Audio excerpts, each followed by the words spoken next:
નમસ્કાર. ઓમ એસ્ટ્રો વર્લ્ડમાં આપ સૌનું સ્વાગત છે મિત્રો.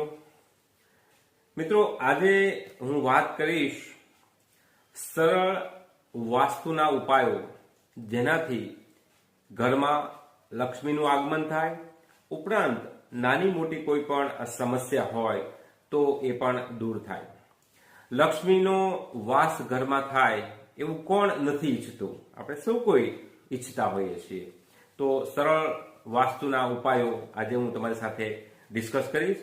સૌથી પહેલો ઉપાય એ છે કે જો તમારું ઘર એ પ્રમાણે તમે લઈ રહ્યા છો કે પ્લોટ કે જેમાં ચારે ચાર દિશા ઈસ્ટ, વેસ્ટ, નોર્થ અને સાઉથમાં, આ ચારે ચાર દિશા જો સેન્ટરમાં આવે છે, સાઉથને આપણે છોડી દઈએ તો બાકીની ત્રણ દિશા જો સેન્ટરમાં આવે છે તો એનું ડાબી બાજુનું જે સ્થાન છે ત્યાં પ્રવેશ